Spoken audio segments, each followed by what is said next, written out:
Hey, Barry, who are you? Who am I? That's the wrong movie. That's just Jackie Chan. I always just think about Jackie Chan when I think about that. What's going on, guys? My name is Barry. This is Colby. And this is Who Watches This.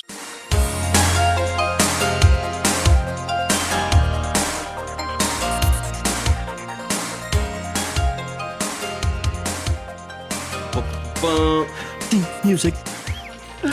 What's going on, guys? Welcome to a new month with Who Watches This podcast. And this month, we are doing one of Colby's suggestions. The theme, I can't remember. Who am I? I mean, it's a pretty fair statement, right? Like, that's kind of what it is. Yep. Is that one of the movies this month? It might be. Jackie Chan's Who Am I? That's one of my childhood favorites. No, but today we are doing a I don't know, this one I never even heard of. So, right. I mean, let me hit you with that movie trailer for our first segment. Have you ever waken up in the middle of an abandoned warehouse not knowing who you were? Neither have I. Unless, who the heck am I?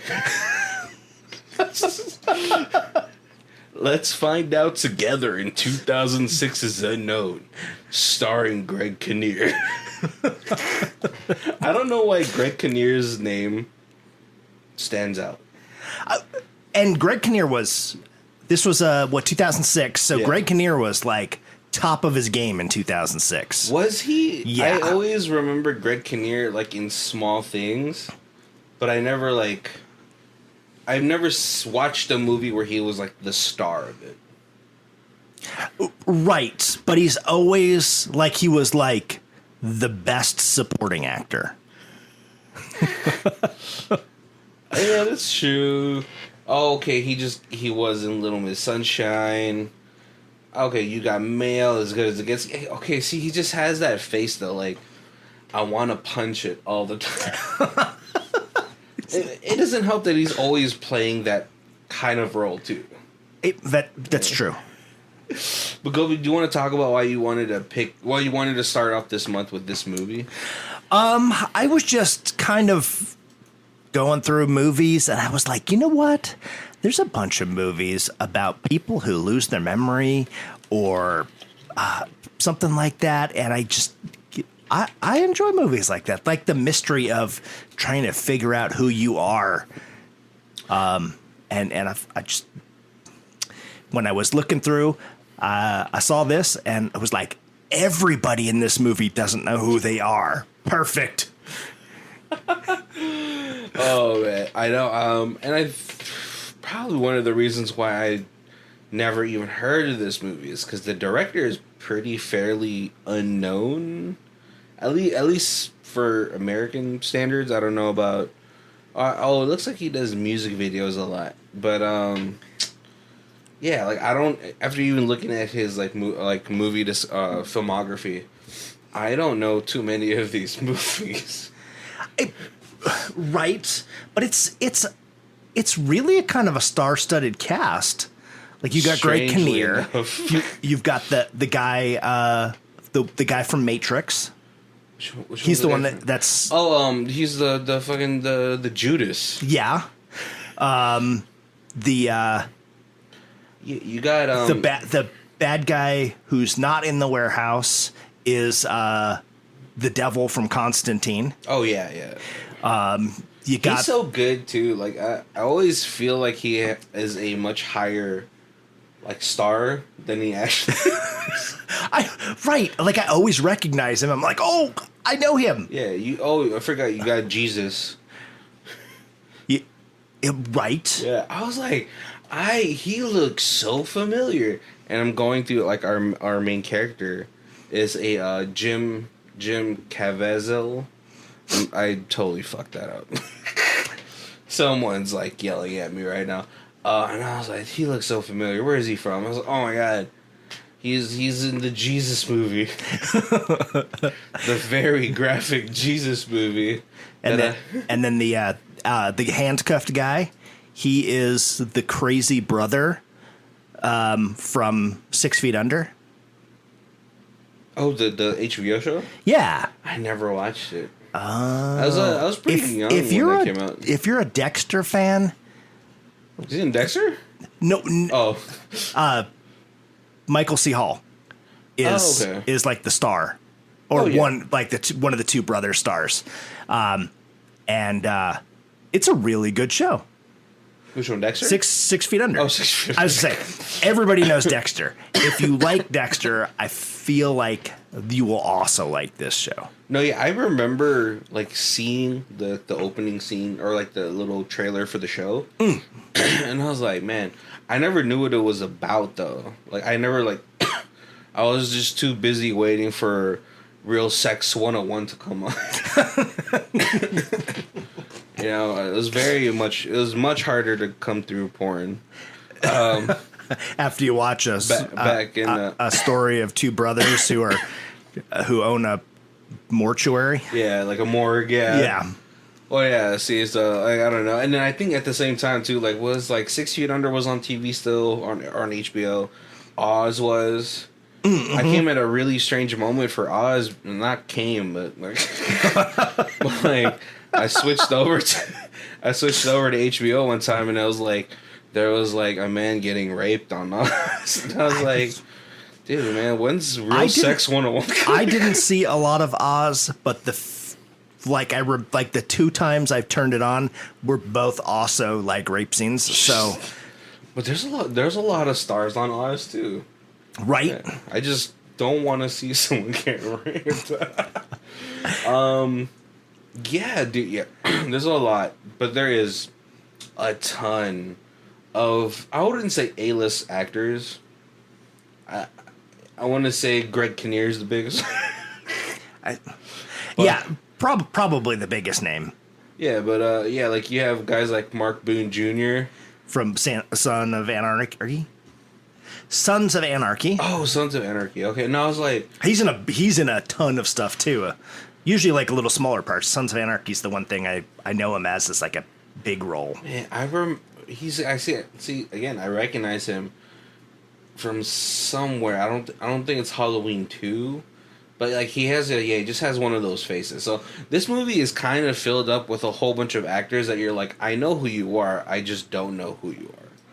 Right, but like except for Greg Kinnear, it's big enough names that I'm surprised that this just kind of got swept under the carpet and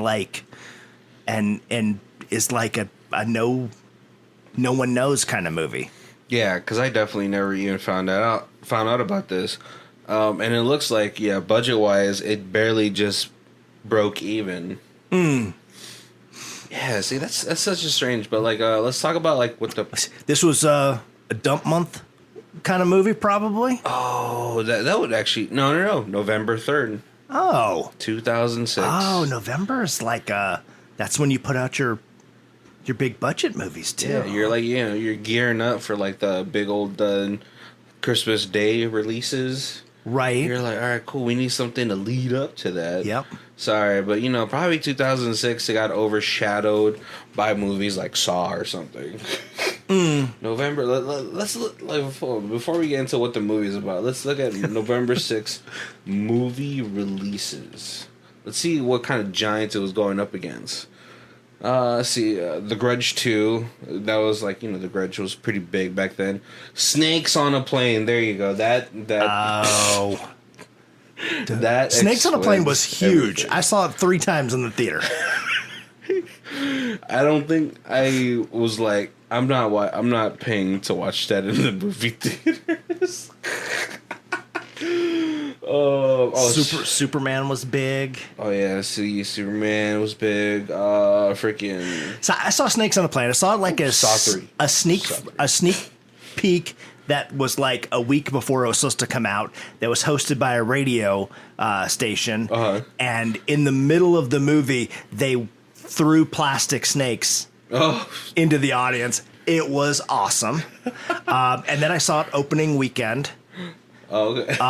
And then that was shortly after my first comic shop had closed.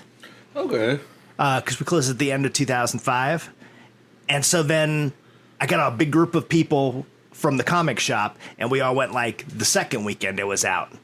Because it was like all people I hadn't seen like in half a year. And I was all like, oh, dudes, we got to go see this. And everybody was like, yes, hell bad yes. movie. Let's do it.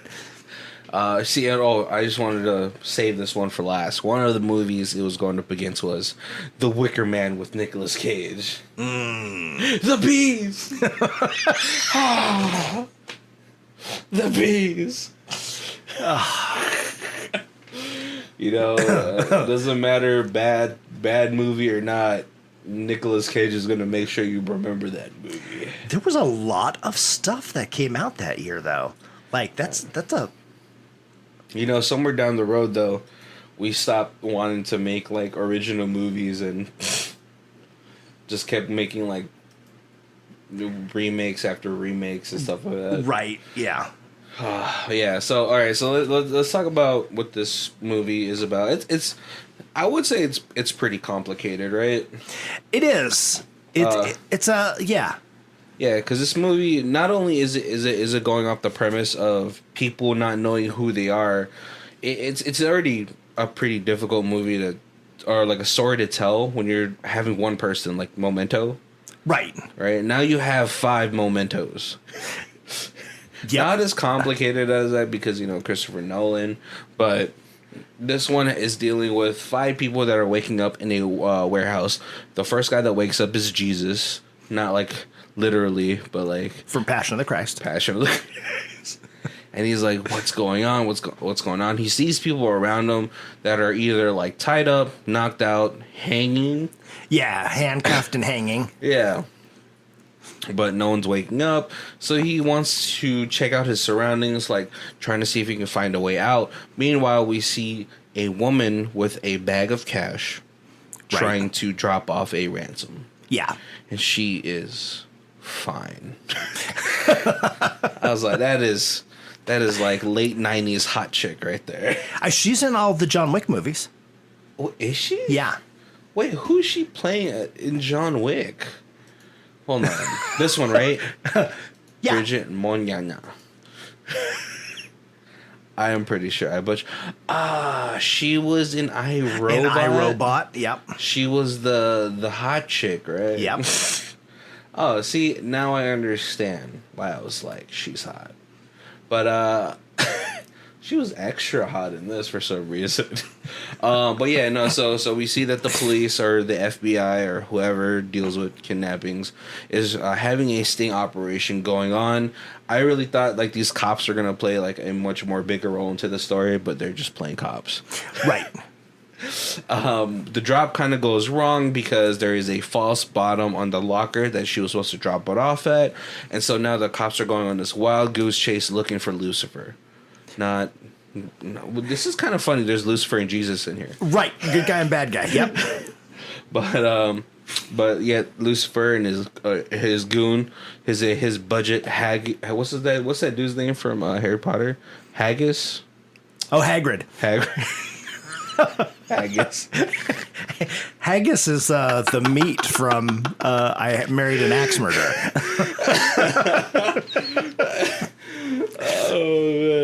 Yeah. So they're giving the good old police a wild goose chase. Meanwhile, we have people slowly waking up in the warehouse. Right. Yep. I believe the guy who's tied up with the glasses is the first one to wake up.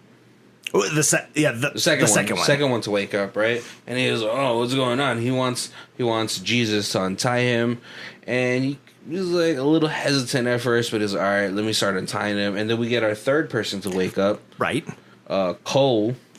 Coulson is actually his name, but he doesn't know his name. He's like, whoa, don't untie him. He's tied up for a reason. Yeah. Fair assumption. And he's like, I don't know if we're the good guys or the bad guys, but we're both untied and he's tied up, and that had to have happened for some reason. Right. So let's not untie him because he's on the other team. It's funny, like now that I think about it, it's like if you if you wake up and then like, you know, you're with another guy who's untied and you see a person tied up, you're like, oh, we're the bad guys. Now that like we say it, I'm like, we're bad. Yeah. Because we're not tied up and this person's tied up. But doing a quick walkthrough, they find that in another room of this warehouse, there's 2 chairs that are busted and rope. So they're like, we might be the good guys and we might have broken out. And then we tied him up because he was the bad guy. And we're trying to make our escape before we all went unconscious and lost all our memories. Yeah, there's a lot of what ifs in the situation, right? But you're like, you know what? I would like to stay untied. Yes. And so they end up not untying that guy up. And then we also see on the floor what's it called? One of the guys that's cuffed to the railing. Right. Like the second floor railing. I have no idea how long that guy's been hanging by his wrist.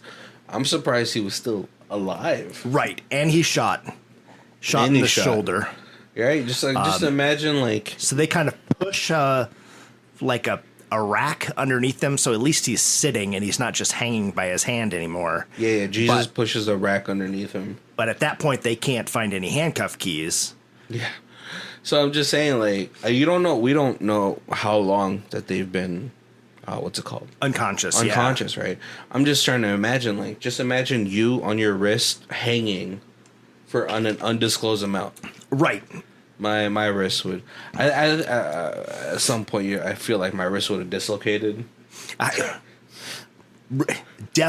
Your hand is definitely asleep. Yeah, right. So you might as well go ahead, break your thumb so you can slip out of those cuffs. Yeah. Yeah, I know that from those spy shows. I don't know if I could ever break my own thumb, though. I feel like I'd pass out before I like snuck out of there. Yeah. Yeah. I'm just imagining in a situation where like I have to break my thumb. It's a catch. I'll just hang out here till the police get here. No, I do it because you're like trapped, right? But then you pass out from the pain, and then when you wake up, they're like, "Oh, silly boy, you broke your thumb, but you went nowhere." Which sounds like a possibility for me. Yes. But what's it called? They see Greg. We don't know it's Greg Kinnear, but Greg Kinnear is face down on the floor, and he's like, maybe he has the keys. So they went to go check him, and then he jumps the other 2 guys, Jesus and a Cole, and he's like fucking freaked out, right? His like nose is broken. And he's like, he doesn't know what's going on.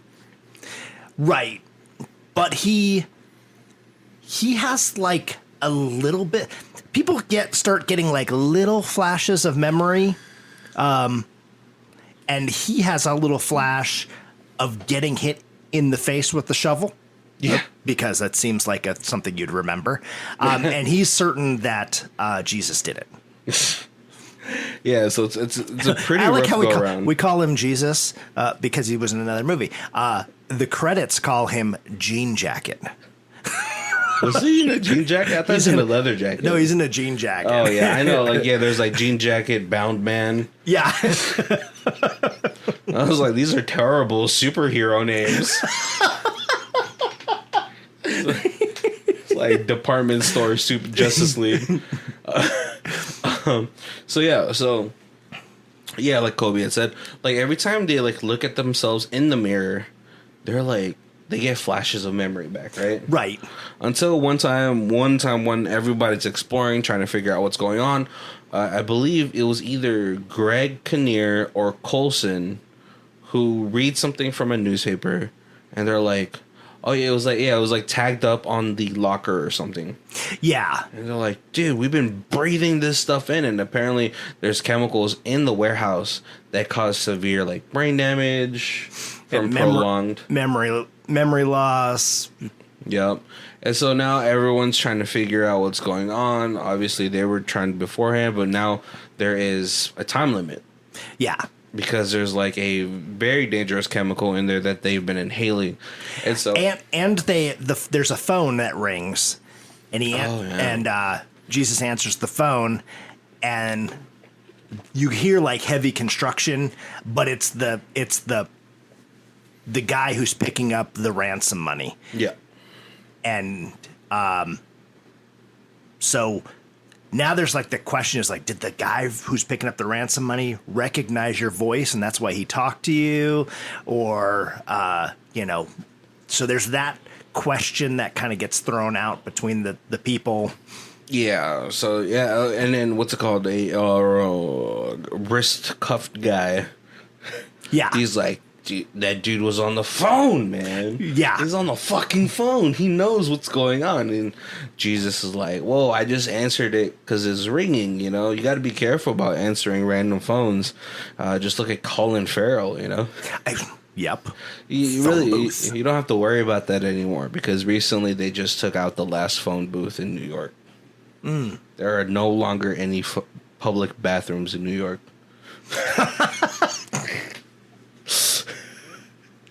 That was an issue in that movie too. That they were like, I gotta pee. I was like, dude, pee somewhere else.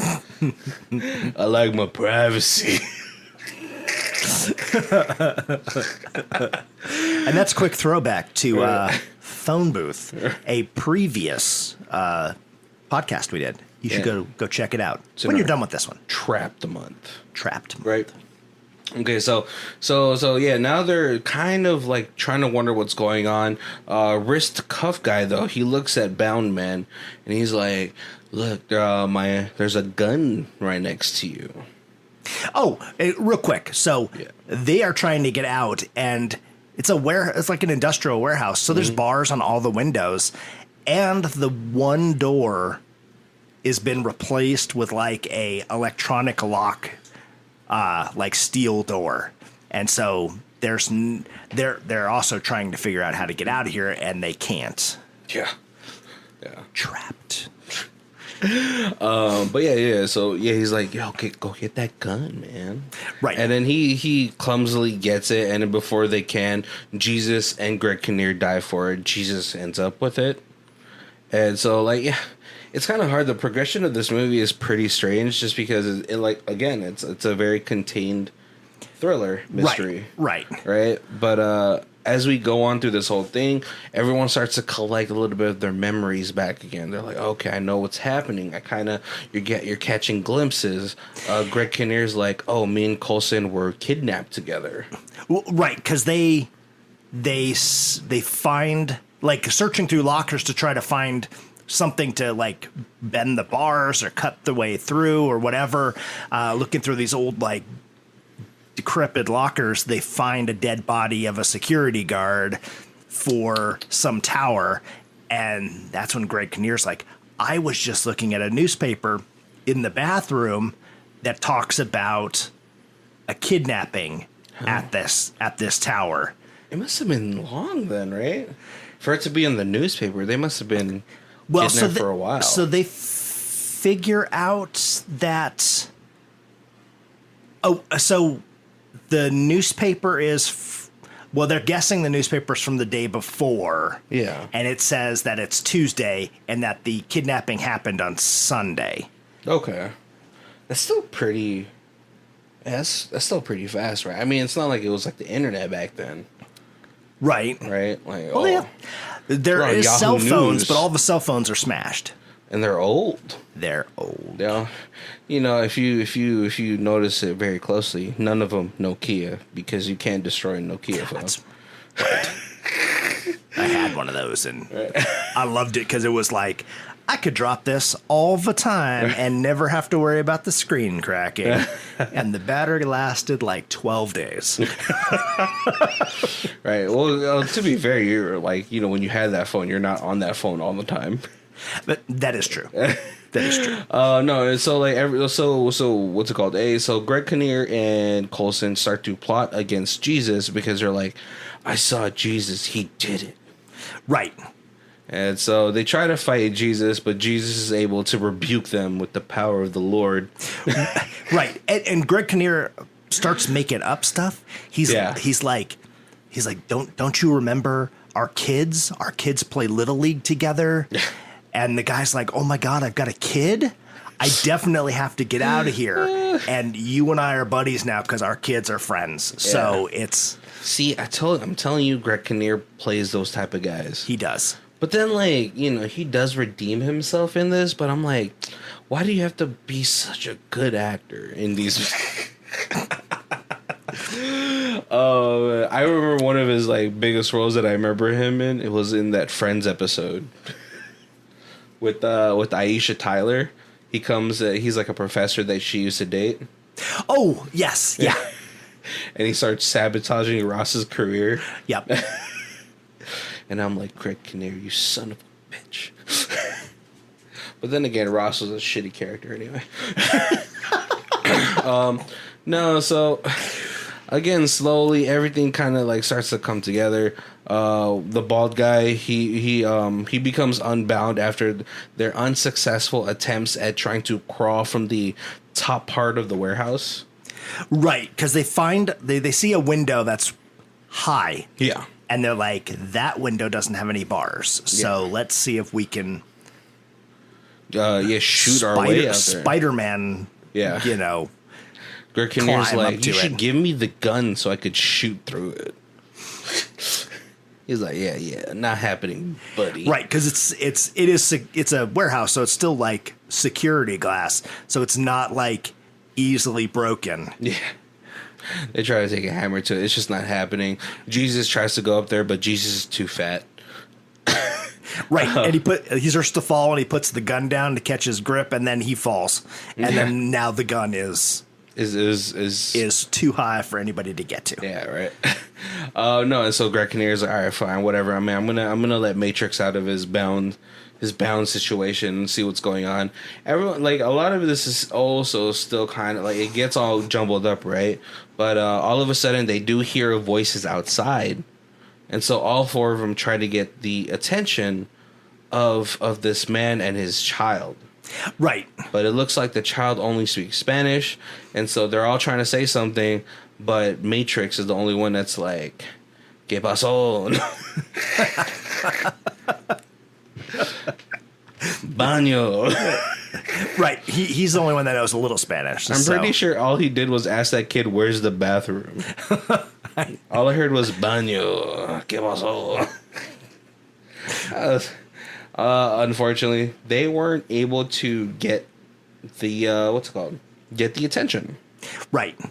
And so they go back, they start ruminating, they're like, they still don't know what's going on, they still don't know who to trust.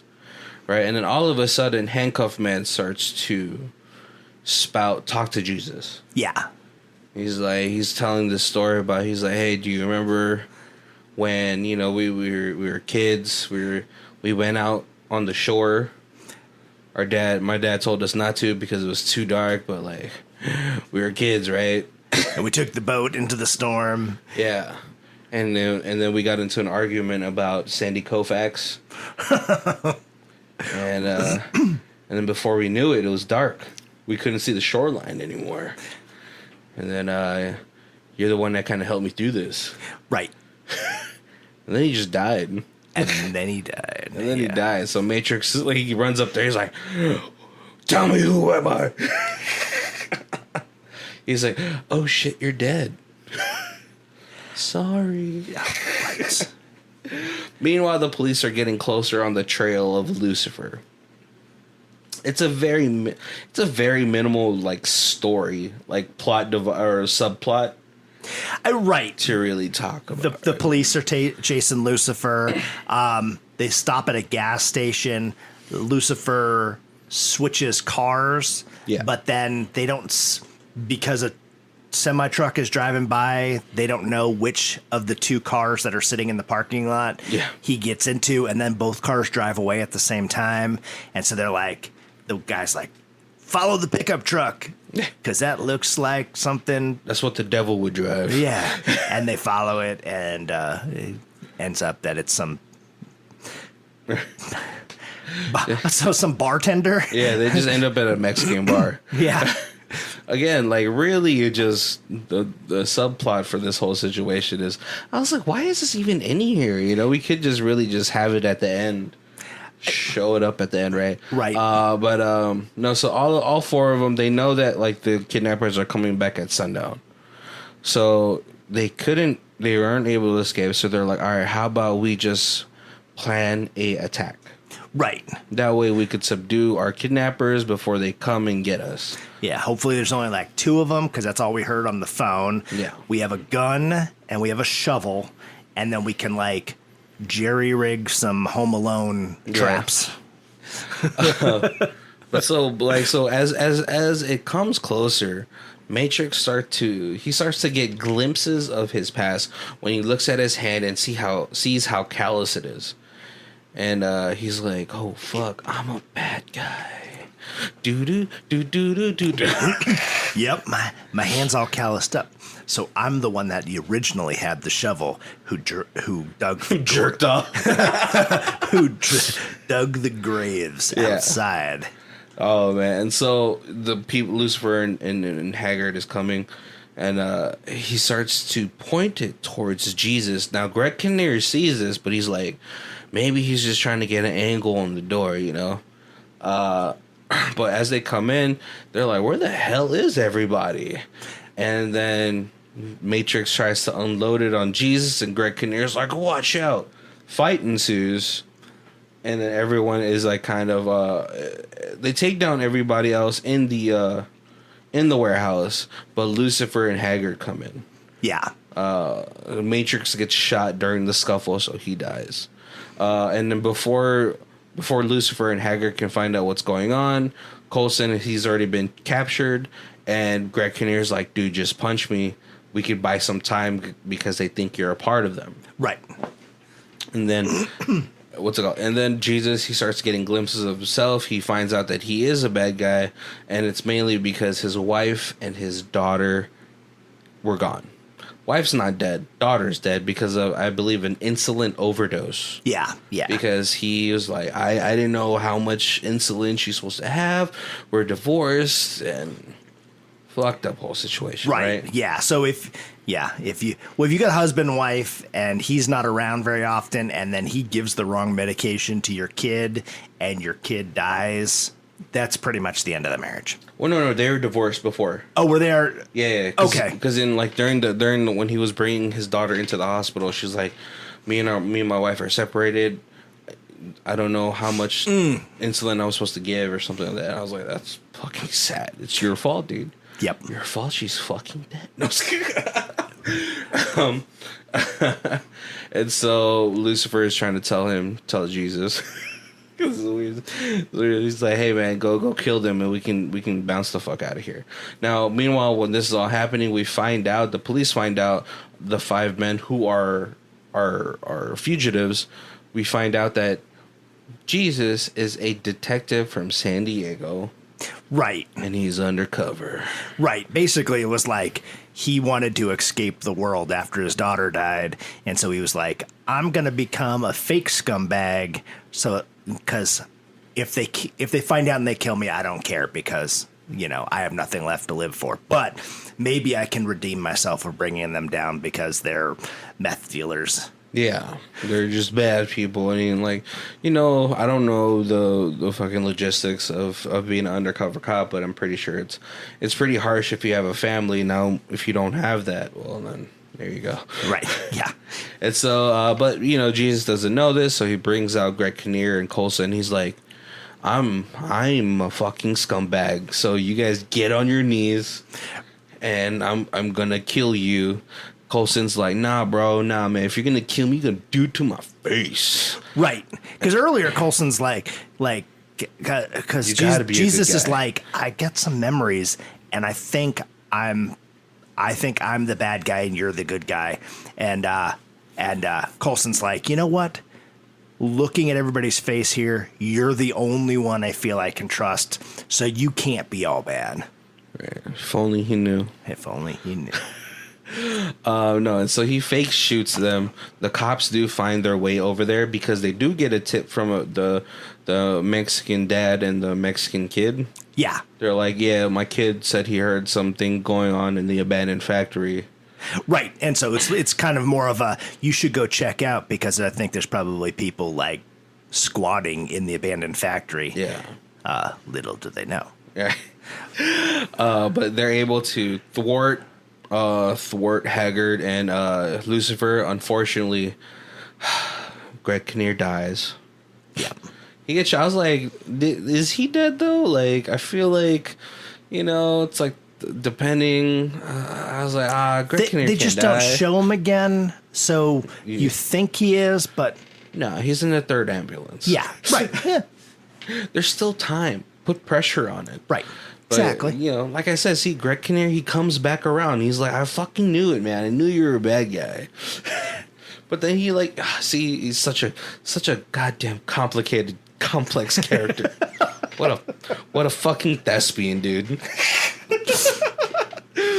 But then what's it called? So Coulson, he's getting patched up. Coulson's getting patched up, and then we find out that the girl who dropped off the money was Coulson's wife. And now we get one of the most M. Night Shyamalan twists. Right? Because we find out that Jesus is fucking that dude's wife. Yeah. And it's I was like, man, if this was the 90s, she would have been naked, but whatever. But we see that they had a tryst together. And Coulson, and he's like, it seems like the wife is the one who set it all up. Right. Because she's kind of she's kind of saying, oh, I wish we could be together, but I'm married. I wish there was a way, he would just die. We could collect his life insurance. But we'll never have to work again. Right. And then he's like, what if he doesn't die and we kidnap him? She's like, that's a lot of money too. We can get away. Right. I was like, why throw this in at the very end? It was an interesting twist, though. I know, but it's just like, all right, so the money that Lucifer had gotten, he's like, here's the money.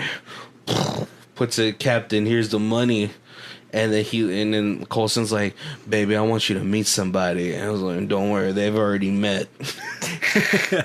So he's the super twist, because he starts off and you're like, oh, he's the good guy. And then it turns out he's working with the bad guy. So you're like, oh my God, twist, he's a bad guy.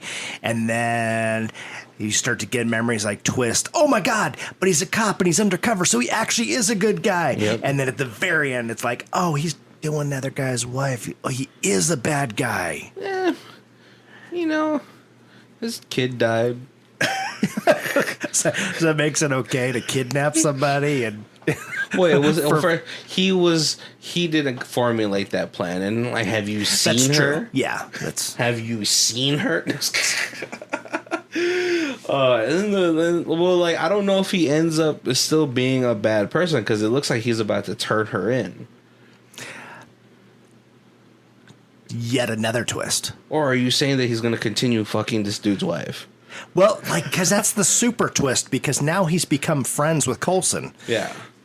Now they're And cool. it's like, oh, after what we've been through, I got to tell you that your wife is a bitch. Is the mastermind behind this. Or is it, now that we've become friends, I still think your wife is hot, and now we have to come up with another plan to get rid of you.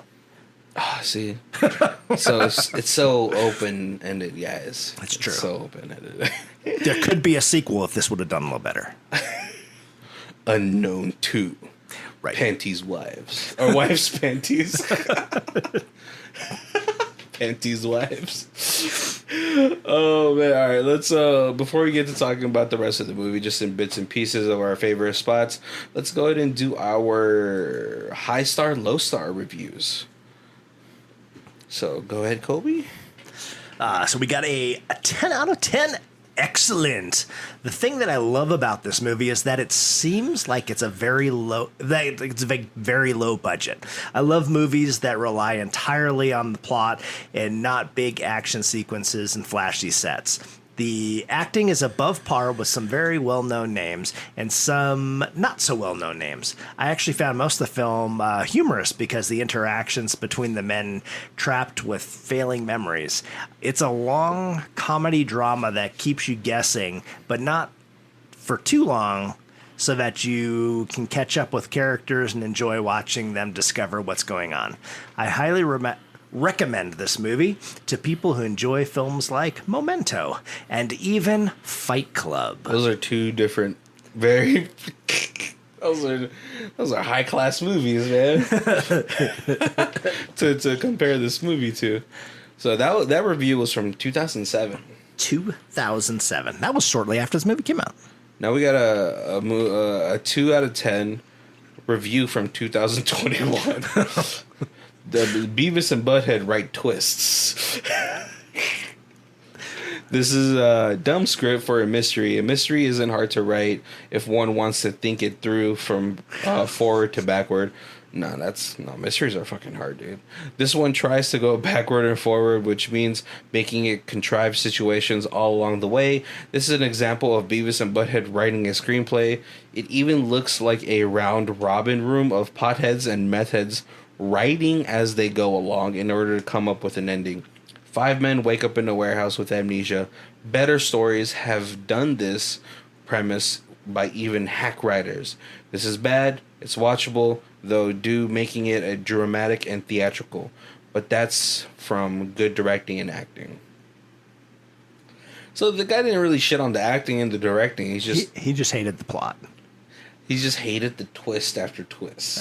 Probably. I mean, to be fair, it's 2006. You know, M. Night Shyamalan's twists are still pretty hot.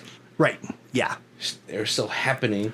You know, the unfortunate thing about, like, M. Night Shyamalan movies, just to go off on a little tangent, is that a lot of those movies are still fucking good. They're just marketed wrong.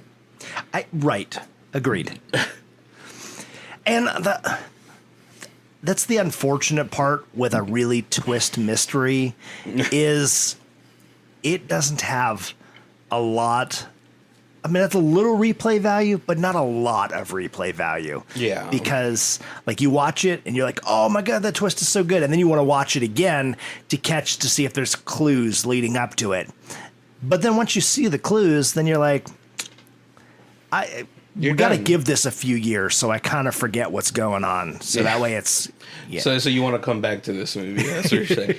No, yeah, definitely it's the same thing. Like, yeah, like after, like... So once you find out a movie's a twist, you're like, all right, cool, that was awesome. Now let me watch it again to see if I can catch the little hints that a lot of mysteries like to leave. Right. And then see if you can catch it. And this one had none of that. It had none of it. I watched it twice. Oh, did you? And the second time was like, there's nothing. There's no clues. I mean, bare. The little flashbacks give you a little bit, but they're even pretty twisty to give you the wrong impression. Yeah. So I don't think there's a lot of replay value for this one, unfortunately. You know, like Greg Kinnear can only do so much. Someone's gonna be like, that guy's a Greg Kinnear fan. No, he just has like a really I like the way his name sounds. Right, it's not Greg, it's Greg Kinnear. Yeah, Greg. Sorry, Mr. Kinnear was my father. You can call me Greg Kinnear. Colby, what are some of the parts that like really stuck out to you for this film? The acting, like the guy said, I thought that was great. Like the interactions between the people, and I hate to keep bringing up Greg Kinnear, but like Greg Kinnear can't remember anything, yet he still doesn't want to even give anybody anything. Yeah. Like they're like, do you remember your name? And he's like, yeah, I remember my name. Just go fuck my mom. Or fucking amazing acting. I'm just saying, you know. Oh, before you go on any further, I just want to let you know that Jesus is coming out with Passion of the Christ Resurrection in 2024. Wow. It's Passion of the Christ Ducks. Is that what that means? The DUEX? I feel like I'm using that word wrong. Dude, like part 2. Nah, man, Chloe, I'm pretty sure it's ducks. It could be ducks. Not like people who double down on being wrong. No, it's oh my god, I can't believe Mel Gibson is making another Passion of the Christ. I never want to see Passion of the Christ ever again. It's powerful, but it's a one-timer. No, plot twist. This one's a fucking musical. It's Rockstar Jesus. I would so go see that. Nah, the Catholic Church will try to block that. I can't believe they're making a fucking resurrection movie. All right, so funny story. I remember. So I had to grow up Catholic. I like to say it that way because they're like, "Oh, you were forced." Much like many of the world in history was forced. But I remember I had to do a confirmation class. I don't. Do you know a lot about like Catholicism, Colby? I do. Are you Catholic? I also had to take a confirmation class. Oh, okay. Oh, so you grew up Catholic? Yeah. Oh, I thought your mom was educated. No, they were they. Your parents were religious? No. Okay. It was like for my grandparents, like there was no church or anything, and then I was like a teenager, and they were like, "We got to go to church because Grandma and Grandpa want you to, go through." They want to save your soul. Yeah. They're like, look at him. Always in those Speedos, fretting about in the pool like the devil wants him to. You have to go through confirmation class because Grandma and Grandpa want you to. And they go to hardcore like Catholic, where like the mass is in Latin, and Jesus. It's like, oh, that's rough. That's rough for a kid. It might as well be in Latin when you're a kid. My church had a lot of music that was like the only saving grace. Yeah, it was like fun, catchy music. So, like, yeah, so like me growing up, I had to grow up like my sophomore year in high school. I told my mom we had moved to Las Vegas my freshman year. It was like 2002. Mm-hmm. 2003. But after that, I was like, I hated Vegas. I wanted to go back to California, so I begged my mom to let me live with my aunt. But I was like, oh, I didn't know this was going to be a part of the deal. I had to go to church. So like my aunt and uncle were super hardcore like Catholics. My uncle was a deacon in the church, but they went to church every day. Like, jeez, fuck, man. And then every Sunday, I had to get up at 5 to go to church. Yeah. And all you hear throughout the church is my head banging on the pew in front of me because I was falling asleep. It's really terrible. And then every Wednesday night, all my Wednesday nights were dedicated to going to confirmation classes. Yep. Now, one of the classes are like, do you guys want to go watch Passion of the Christ instead of taking this class? I was like, hell yeah. Plus, there was like this really cute girl that was in my confirmation class as well.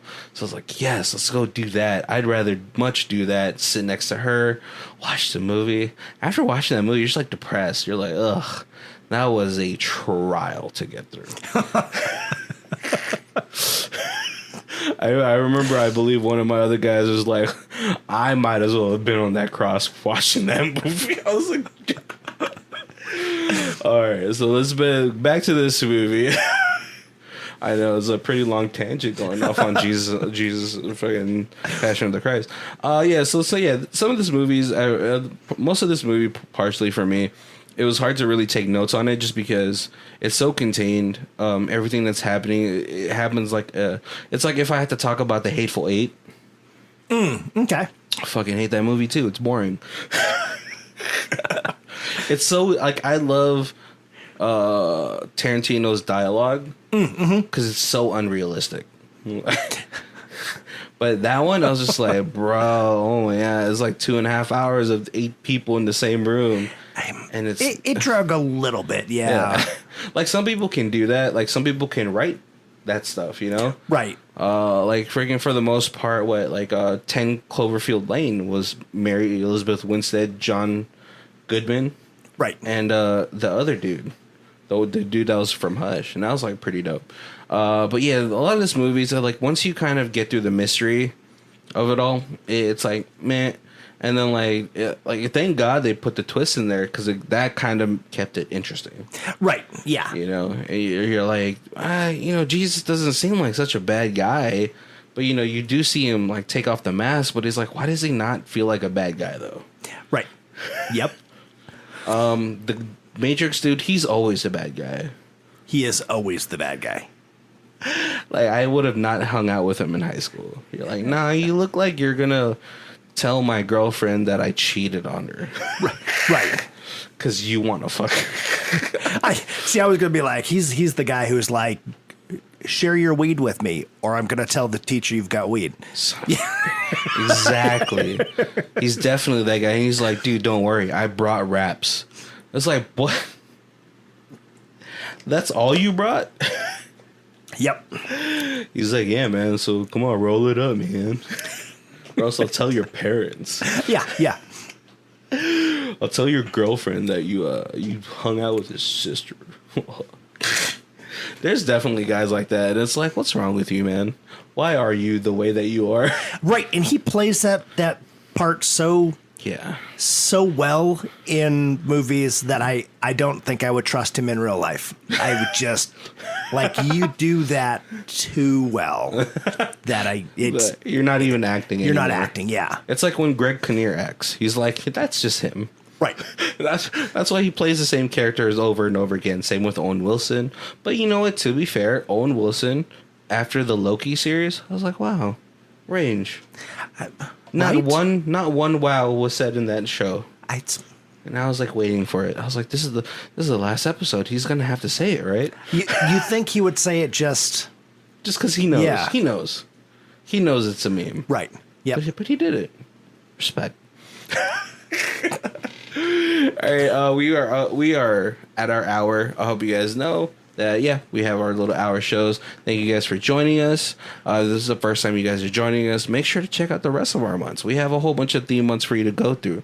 We have Trapped, like we said, with Phone Booth. We have a Nicolas Cage movie, or month. We have a Danny Trejo month. Exactly. All these huge stars.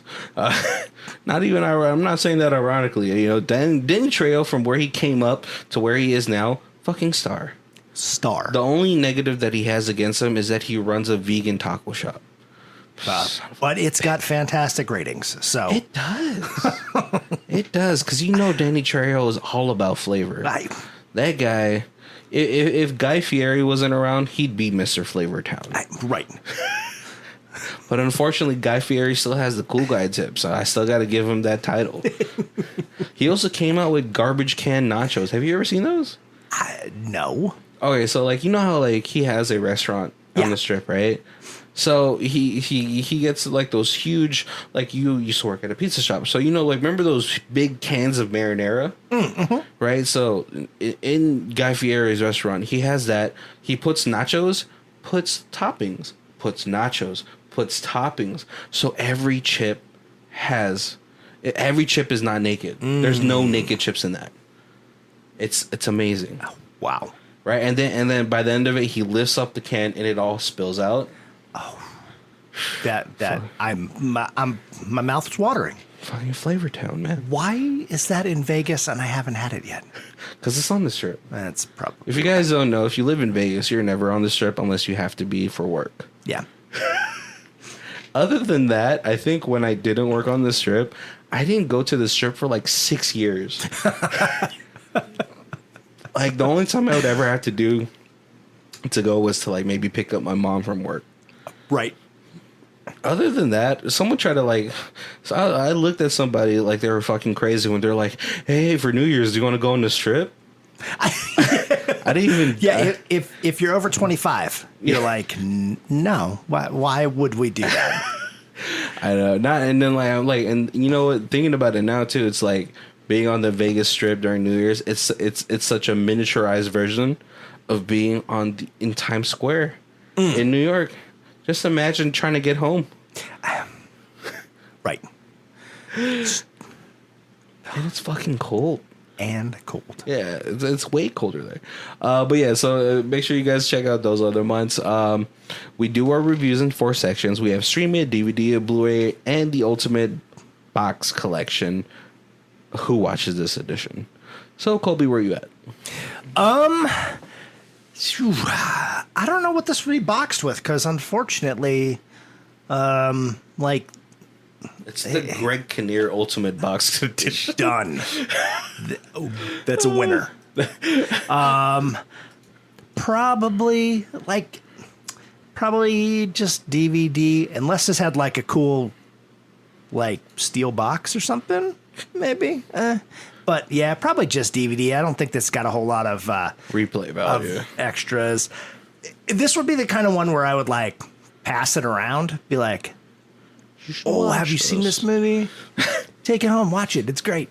And then pass it on to somebody, and eventually get back to me, or it would disappear 4 people from then, and I'd have to buy it again. I've had movies like that. Oh, wait, did you ever get that Monty Python movie back? I did not. You gotta ask Jared. I know. I've just rebought it. Oh, did you? You're like, God. Jared, goddammit, you're lucky I've known you forever. Oh, yeah, that had a really hot Uma Thurman in it. It did. She was the Venus, right? Yep, coming out of the oyster shell, or the... I want to come in her oyster shell.